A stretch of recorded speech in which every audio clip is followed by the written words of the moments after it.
Is it possible to make a deal with death? 3 of these men were buried alive, by water, by snow, by doctors, no options. Here's what their family and friends said about them. And when you hear the story of each of them, you'll realize it's hard not to agree with that. But the real miracle is that each of them survived. The only question is what it cost them. So now we'll find out. My name is Sasha, and today I'll tell you 3 incredible stories that are really hard to believe, but each of them is true. Your favorite show is on the air.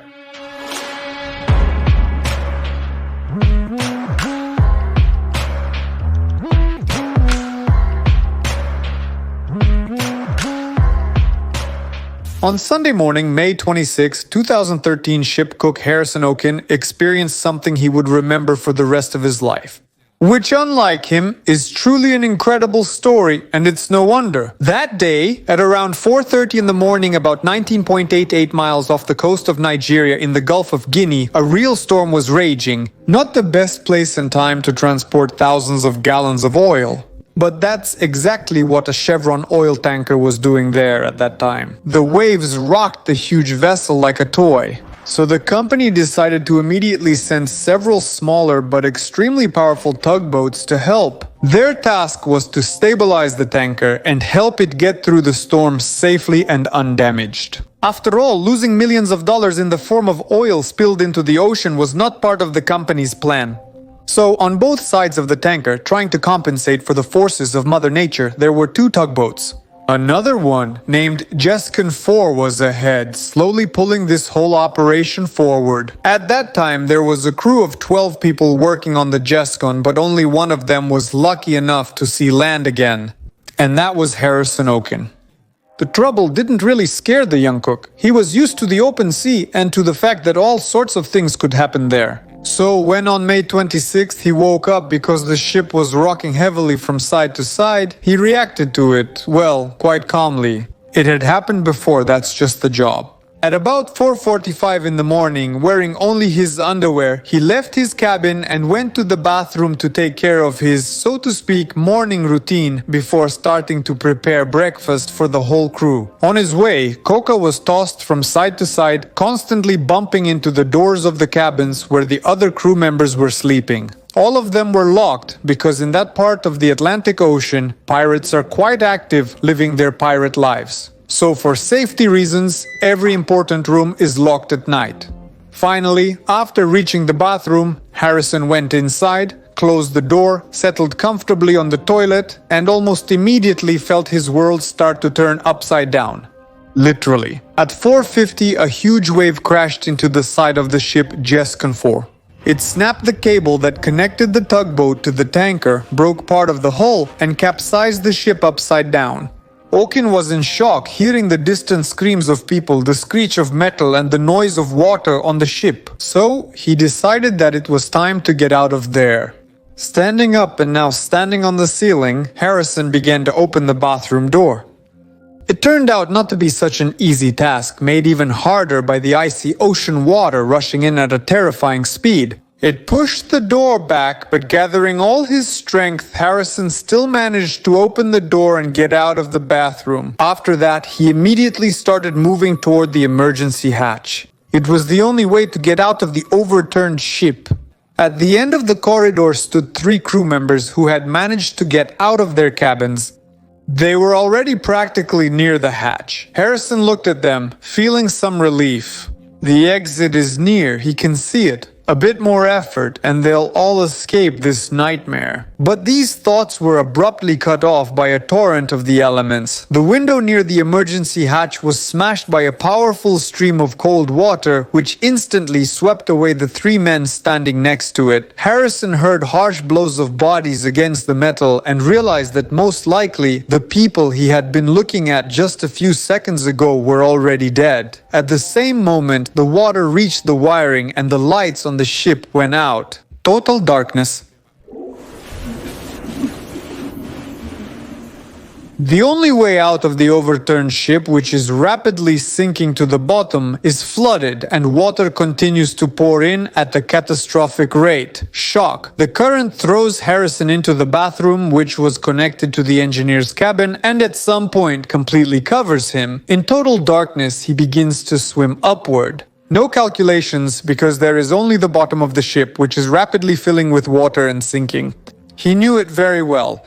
Just instinctively, like any person who is drowning, he tried to rise up to the surface. And when he thought that this was definitely the end, that his last breath was already behind him, his head rose above the water.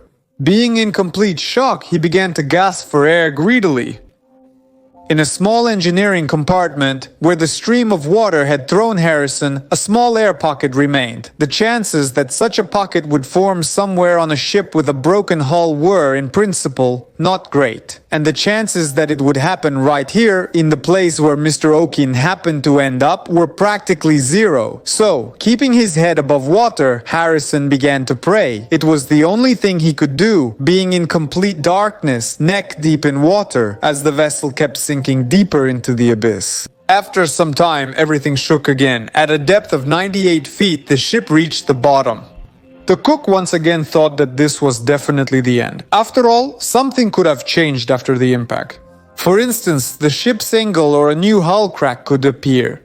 In short, something that would cause the air pocket to quickly fill with water. He didn't know for sure how big it was or whether it was shrinking over time, but in any case, nothing had changed after the impact. He still had the ability to breathe. So that's the situation Harrison Okin found himself in that wonderful, but not for him, spring morning. In just his underwear, without food, without water, with no way to contact anyone, locked in complete darkness in a small engineering compartment, up to his neck in cold ocean water. In an overturned vessel on the seabed 98 feet deep. Oh, and on the surface, the storm is still raging at this time. So basically, right now it's definitely not worth expecting that someone will rush to rescue him. What can a person hope for in a situation like this? Freeze in cold water? Die because sooner or later you'll run out of oxygen? From thirst, hunger, or even being eaten alive by a shark? Harrison had already heard sea creatures bumping against the ship in search of food, trying to find a way inside the vessel. And for a moment, he was in a room with open doors leading straight into the corridor with broken portholes. If a shark swims in here, once again, he won't stand a chance. Despite this, Harrison quickly realized that his main problem now was the cold. Being up to his neck in cold water, barely moving, he wouldn't be able to last long. If this doesn't change, he will absolutely freeze. So, despite the danger, he decided to take the risk and try to find something that would help him somehow lift his body above the water. He took a precious breath into his chest and in complete darkness dived into the void.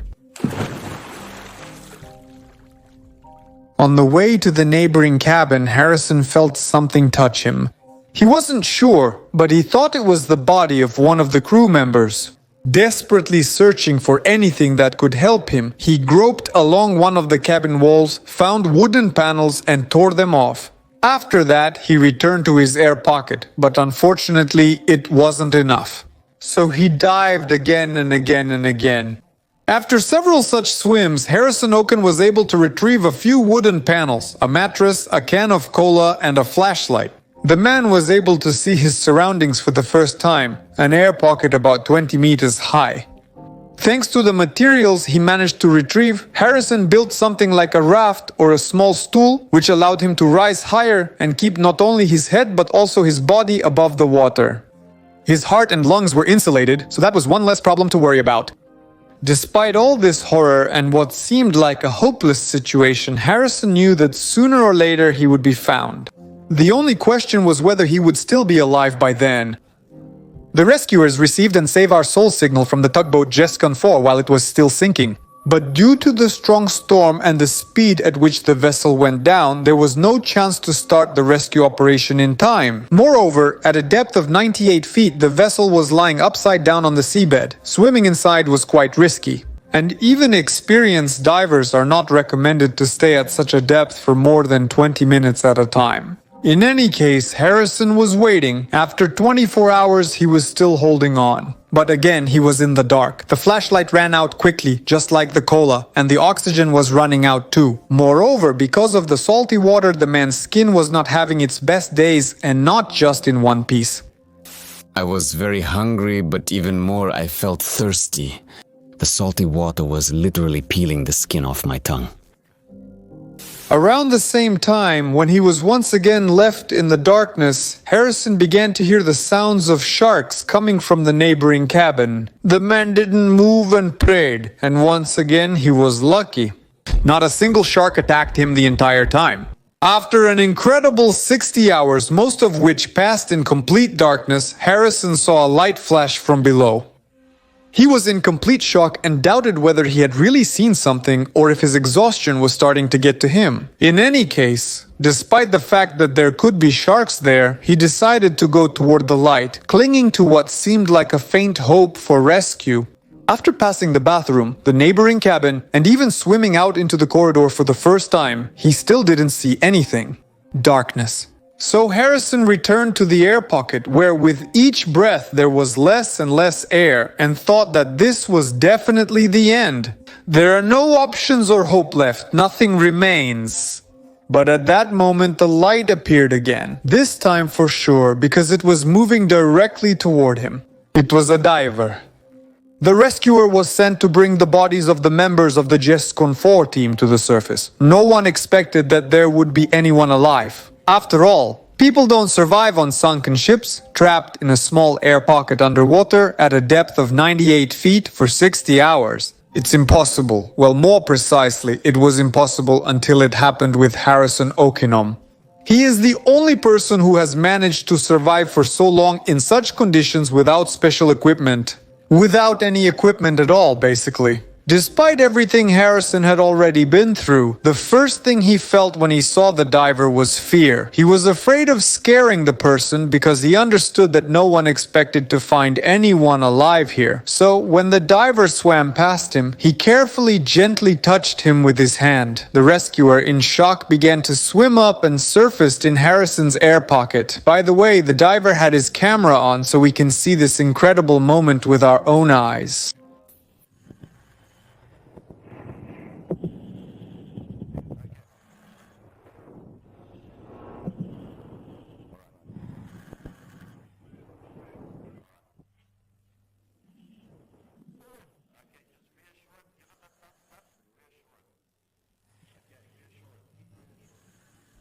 The original video is on YouTube. I will definitely leave a link to it in the description, under this video. The rescue operation was led by Jeff Chamberlain. Well, actually, it turned into a rescue operation while carrying out a completely different task. We expected it would be a body recovery operation. Unfortunately, we have to do this from time to time. When the team realized there was someone alive down there, it changed the very nature of the operation and the risks involved. It was also very motivating.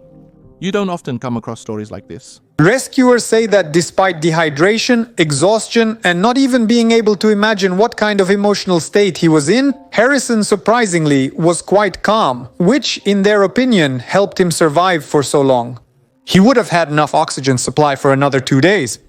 Maximum. But fortunately, on May 28th at 7:30 p.m., Harrison Okina was finally freed from the trap he was in. But it's not that simple. After such a long and ultra-extreme stay at a depth of 98 feet, you can't just bring a person to the surface and let them go hang out. It's life-threatening.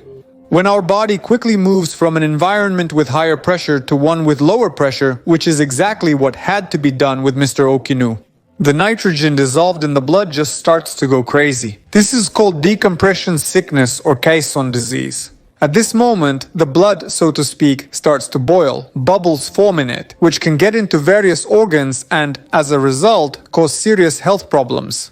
The severity of the symptoms depends on various factors: how deep the person was, how long they stayed there, and how quickly they ascended to the surface.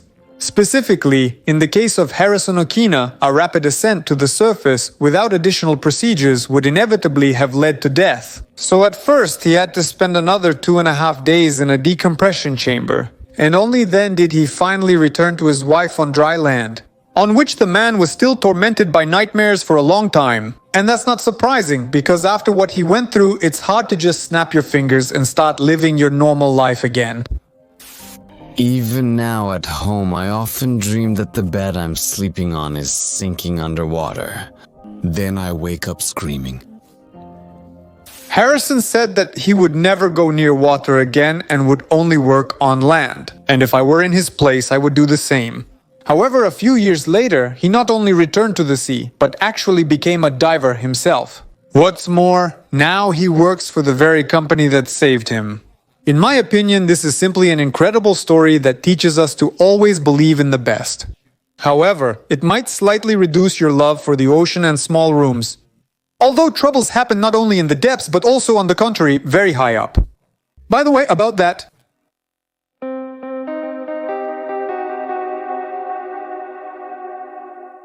unconquered mountain peaks constantly attract alpinists from all over the world, with their mystery and the possibility to be the first, forever inscribing your name in history. In 1985, such was Siula Grande in the Peruvian Andes, more precisely its western face. Then two young Englishmen resolved to alter that. Joe Simpson was 25 at the time, and Simon Yates, whom he had met earlier at a climbing school, was only 21. Both had experience conquering several peaks in the Alps and huge ambitions. So the idea of climbing Siula Grande seemed just perfect to them, like, why not, let's just do it. In June of 1985, they arrived in Peru, set up camp about 4.35 miles from the foot of the mountain, and began preparing for the ascent. It was a really dangerous route. Many alpinists had tried to climb from the western side before, but none of them had succeeded. Despite this, Simon and Joe chose the alpine style of climbing, which, unlike the Himalayan style, does not involve intermediate camps or fixed ropes. Many expeditions had failed. It would have been a different story if the mountain had been conquered, but no one was able to do it. But I knew for sure we would succeed. We were better than them, though I understood it would be really hard. The ascent started well. Tied together with one rope, Simon and Joe made their way meter by meter, slowly but quite confidently, getting closer to their goal. They moved practically without stopping. They only rested at night in shelters dug out in the snow. In such conditions, the body quickly becomes dehydrated and you need to drink a lot, about 1 gallon per day. At the same time, getting water is not an easy task. For example, to melt snow with a gas burner, which would be enough for 2 cups of water, it took Simon and Joey a whole hour. Eventually, they just decided to drink less and move faster. That was a bad idea. By the end of the second day, when they were only 300 meters from the summit, a powerful wind began to blow. It forced them to slow down a bit. Well, a bit, of course, in big icy paws. The ascent over the next 196 feet took almost 6 hours. That's a lot. Especially considering that before this, they climbed 0 miles in less than 2 days. In the end, the guys had to postpone their attempt to conquer the mountain until the next day. And that's when they first started to doubt themselves. But on June 8, 1985, on the third day of the expedition, Simon Yates and Joe Simpson finally covered those 218.72 yards and became the first to reach the very summit of the previously unconquered mountain, Siula Grande, from its western side. For a while, the climbers simply enjoyed the view and the feeling of triumph in silence. But the ascent cannot last forever. After conquering the summit, the descent always begins. By the way, according to statistics, about 80% of all accidents happen during the descent. And this story is no exception. Simon and Zoe wanted to move quickly and were counting on being able to descend that same day. But just a few hours after they began their descent, a powerful wind with snow struck again. They could barely hear each other, even when they were right next to each other. So they decided to stop again and spend the night on the mountain. That night, they ran out of gas, losing the ability to get water. This was very bad. But that was far from the worst of what awaited them ahead. On the fourth day, while descending a rather steep section of the mountain, Joe Simpson didn't like how the ice axe went into the wall. He pulled it out to drive it in more securely, but slipped and broke his leg. And friends, this wasn't just some little crack. He broke the bone in his knee joint. The bone went into the shin, split it in half, and kept going. Tigio was in shock, like totally. And not just from the pain, but also from realizing that in this situation he practically had no chance. No one would come to such a height to rescue him, and he knew it. Attempts to get up and continue the descent were immediately cut short by the crunch of bones. The boy fell into the snow again with a scream. His friend Simon was no less shocked. We're doomed. We'll be lucky if even one of us gets out of this nightmare alive. Despite the danger to his own life, Simon decided to at least try to save his friend. He went down to him and gave him some pills for his headache. That was simply all they had. After that, he took his rope, tied it together with John's rope, and attached one end to himself and the other to him. Then, bracing his feet in the snow, he began slowly lowering his friend down from above. When the 90-meter rope ran out, Simon tugged on it, signaling John to secure himself with his ice axes, and then descended to him himself to repeat the process again and again and again. In this way, the boys covered more than 100 meters, and in fact everything was going quite well. But suddenly the weather got much worse. Well, to be precise, it didn't just get worse. At a temperature of -20, a real storm began. The alpinists could no longer see or hear each other. In general, all they could do was just tug on the rope. It would have been worth stopping for one more night and waiting out the bad weather. But they decided that being without water in the camp of Joe was a bad idea. So they not only continued the descent, but even sped up. But friends, spoiler, this was actually a bad idea. At some point, Joe started to feel that the slope of the mountain was changing too steeply. He was shouting something to Simon, asking him to stop the descent, but the storm was literally swallowing every word he said. He couldn't manage to grab onto anything with his ice axe, not even for a moment. Everything was happening too fast. And in just a few seconds, Joe fell off the cliff into the void.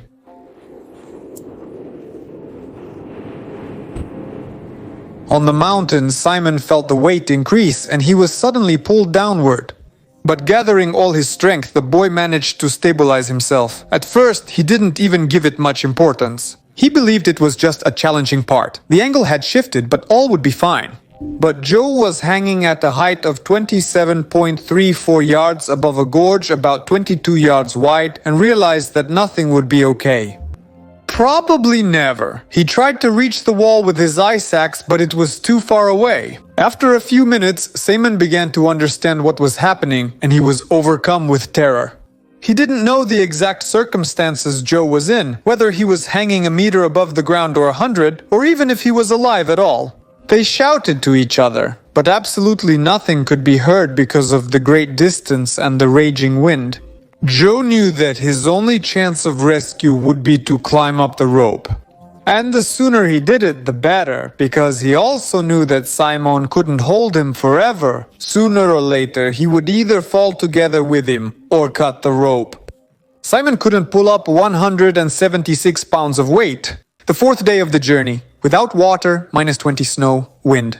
But he could barely hold that rope at all, gradually slipping lower and lower. With his last strength, Joe tried to do at least something, but in his condition, it was practically impossible. He was exhausted, couldn't feel his arms, had a broken leg and internal bleeding. To make matters worse, at some point he dropped the prusik he was using to try to pull himself up. The last chance for rescue disappeared into the abyss of the gorge along with it. As I mentioned earlier, the guys didn't take a lot of things with them, alpine-style climbing.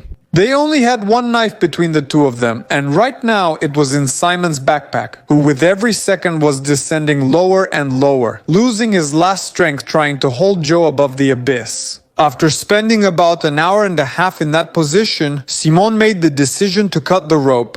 For Joe, this meant only one thing, death. But today I am telling you about life. Joe fell from a height of 27.34 yards onto a small layer of ice that covered the crevasse from above. This slowed the fall and most likely saved his life. When the ice shattered into pieces, he slid down an almost vertical drop for about another 27.34 yards deep into the crevasse and lost consciousness. Amazingly, he didn't break anything else, and most importantly, he survived. On the mountain, Simon thought completely differently. He was sure that he had just buried his friend. Unable to continue the descent due to his physical and emotional state, he dug a shelter and spent another night on the mountain. When, on the 5th day of the expedition, the weather conditions improved and Simon continued the descent, he almost immediately saw a cliff and below it, a crevasse. He realized that Joe, or what was left of him, was down there. There simply were no other options. So he started calling out to his friend, standing at the edge of the cliff. Suddenly it turned out that he had actually survived. And as we know, Joe did survive. But at that moment he was unconscious, so he couldn't respond. Simon concluded that he was dead and continued the descent alone. Joe opened his eyes a few hours later, and when he turned on his flashlight just 11.81 inches away from him, he saw another huge, seemingly bottomless crevasse. Its depth was unknown, the light simply wasn't enough to illuminate it, but it's unlikely he would have survived another fall like that. Later it turned out that this was the section between the glacier and the foot of the mountain. They can be up to 164 yards deep. Also, Zoe was still tied to the rope that extended beyond the edge of the crevasse on the mountain.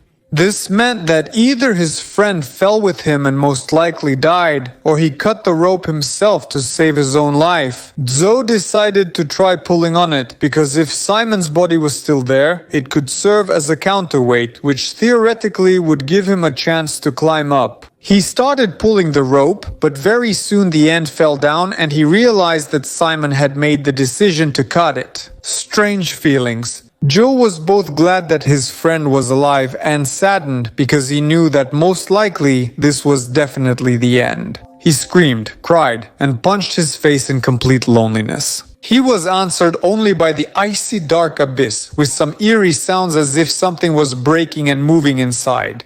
It was true despair in... There is something terrifying in the icy crevices. This is no place for the living. After a while, Joe pulled himself together and decided that just sitting and waiting for death was not an option for him. He will fight. At first, he made several attempts to climb up using ice axes and the last of his strength. But a broken leg and exhaustion left him with no chance. He simply couldn't move upward. There was only one alternative: to try to descend into that black hole near which he had fallen. Joe didn't know how deep it was, or if there was any way out at all, but he had no other options. He wasn't going to just hang there in the void, but he didn't know if his rope was long enough to reach the bottom. So he decided simply not to tie a knot at the end of it. Down below he would find either a way out or death. You have to make decisions, even if they're wrong. If you do nothing, you'll die. Hooking up the descender, he looked once more into the cold black darkness and took a step toward it. It was terrifying. The further he descended, the narrower the crevice became. Not the best place for people who feel uncomfortable in confined spaces. I was afraid to look down. The thought that there was emptiness down there terrified me. However, fortunately, after a while the passage began to widen again. Eventually, Joe reached a new cave, and he even had enough rope to get to its bottom. Descending down, he saw real sunlight at a 60-degree angle. Somewhere there was an exit. Joe immediately started moving toward it, but quickly realized that under his feet was not ground, but ice again. How deep could you fall if it broke? No one knew. But what other options did Joe have? So he just kept crawling toward the sun, hoping for the best. Very slowly and as carefully as possible. I thought that if I was gonna die, I wanted to do it in the sun. He managed to do it. Well, not to die, but to see the sun. Luckily, despite his injuries and exhaustion, the first thing he did when he saw the sun was simply laugh out loud.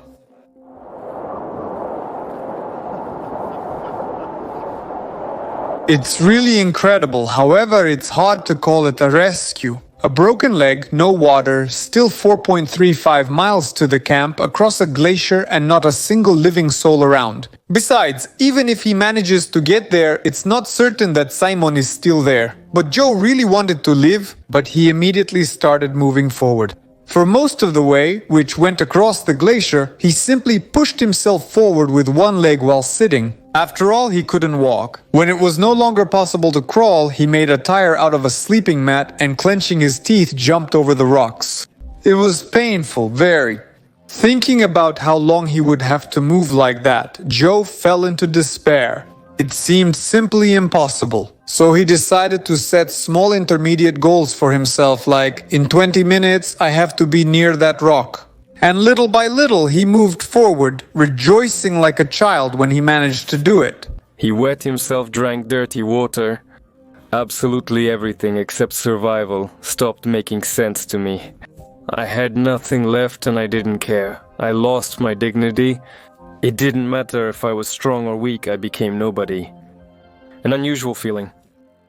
After 4 long and incredibly exhausting days, Joe had lost a third of his weight during this time. He finally reached the camp. Luckily, Simon was still there. When he saw Joe, he just couldn't believe his eyes. He cursed, he shouted. For several days, he had lived with the thought that Joe was dead. He wondered if he had done the right thing, if he could have saved his friend. And there he was, well, more precisely, lying right in front of him. Finally, after hugging each other, Joe and Simon just cried. Simon Yates received a lot of criticism for his actions, with some saying he could have done things differently up there. Like, at the very least, he could have taken his time with the descent, especially in conditions where you couldn't see anything. But Joe always defended him, and he continues to do so, to this day. My only criticism is that it took Simon more than an hour to remember that our only knife was in the top pocket of his backpack. Here's the real question. If the knife was in my backpack and I felt Simon pulling me down, would I have cut the rope to save his life? I don't think I would have done it. It took Joe Simpson 2 years and 6 surgeries to recover. The doctors told him that he might have serious problems walking in the future and that he would absolutely never be able to climb again. It's simply impossible.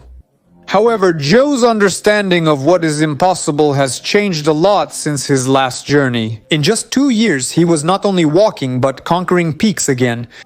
After all, doctors are people too and can make mistakes, but sometimes such mistakes can cost too much. By the way, about that.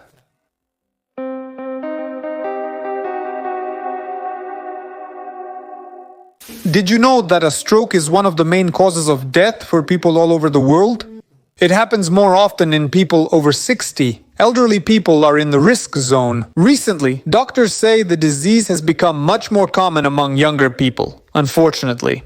Today, it is not uncommon to hear stories of people who have experienced it at a fairly young age. One of them is George Pickering III from the state of Texas. In January 2015, the young man was only 27, and then something happened to him that no one expects at his age, a massive stroke. Fortunately, he survived. However, at the time, the doctors concluded something entirely different. When George was brought to the hospital, he was truly in a terrible condition. They even had to connect him to a life support machine. That's how bad everything was.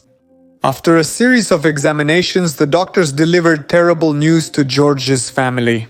Technically, he was still alive, but the boy's brain was already dead, and there was nothing more they could do to help him in any way. George's father, Pickering Sr., was devastated when he heard this. He couldn't find a place for himself and finally just turned around and silently left the hospital. Earlier that same day, he had actually behaved quite loudly and aggressively. He was yelling at the doctors, being, well, let's say, a little bit under the influence. He didn't like the way they were doing their job, and he wasn't going to hide it. George's brother and mother stayed at the hospital and continued to communicate with the doctors. They said again that the boy had no chance, not at all, and they advised to consider disconnecting him from the life support machine. There's no point in dragging it out because nothing will change. Such things just don't happen. His brain is dead. The family was very upset, but they completely trusted the doctors and eventually made the decision to disconnect George from the machine and add him to the organ donor list. No one asked the father's opinion, considering his aggressive behavior and the fact that he was intoxicated. Only George's mother and brother had the right to make decisions regarding him. That surprised me too, but that's what the doctors said. Immediately after that, preparations were started to disconnect George, and the organ donation organization was informed that he was, in fact, a donor. So from that moment on, his organs were already, let's say, being awaited and counted on. At the same time, George's father returned to the hospital. His ex-wife and second son tried to explain to him that unfortunately they had spoken with the doctors again, but there was no hope. Everyone unanimously gave them only one answer: no options. That's why they had already signed the consent to disconnect the boy from the machine. As soon as George's father heard this, he simply appealed. He shouted at his wife, at the doctors, saying that his son just needed time to regain consciousness. They were not moving very fast. The hospital, the nurses, the doctors, everyone was around. But the decision had already been made and documented. Moreover, the doctors said that delaying the process would simply be inhumane, both for George himself and for the people whose lives his organs could actually save. The father didn't know what to do. He was in despair. So he simply went to his son's room and began to pray. There, by his son's bedside, he spent the next several hours. And then doctors began to enter the room to start the process of withdrawing life support from George. The father tried once again to explain to them that they needed to wait, that he was categorically against his son being taken off life support right now. The doctors just shrugged their shoulders. The decision had already been made and he couldn't stop them. Then he ran out of the hospital again, but this time he came back almost immediately with a weapon. The staff, patients, everyone who saw Jojo Pickering Sr. was in shock. And that's understandable.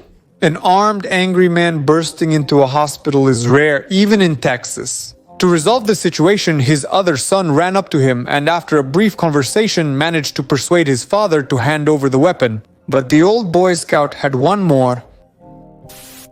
I was a Boy Scout. Do you think I have only one pistol? After sneaking into his son's room, Pickering Sr. pulled out his second pistol, which he had hidden under his clothes, and ordered the medical staff to get out. Only in a rougher manner. Now they obeyed him. No one wants to argue with a person in such a state, especially when he's armed. After that, George's father locked himself in the palace with him, continuing to keep the pistol aimed at the front door. I knew that if I had at least 3 or 4 hours that night, I would have found out whether my son's brain was really dead. The situation was spiraling out of control. Doctors were at a loss, so special forces soon arrived on the scene. But George's father was not frightened by this. He just kept defending his son. The special forces officers tried to talk to him to come to an agreement, and at some point, it even seemed to them that they were making progress in this matter. But Pickering Sr. was just stalling, trying to buy a couple of hours for his son. With his free hand, he held his hand and prayed. He spoke, asked for a sign that he was still here, still alive. So more than 3 hours passed, after which the special forces decided to act more harshly and abruptly entered the room. At that very moment, George Pickering III, whom the doctors had already declared dead, tightly squeezed his father's hand and opened his eyes. George Sr. dropped the pistol on the floor and calmly surrendered to the special forces. He only asked that doctors be urgently brought to the room to examine his son. Later, he said that even before the special forces entered, George had already tried several times to squeeze his hand, but he wasn't sure. The doctors were shocked because the boy had actually regained consciousness, responded to voices and moved his head and hands. It was a real miracle. Just a couple of weeks later, George was discharged and sent home.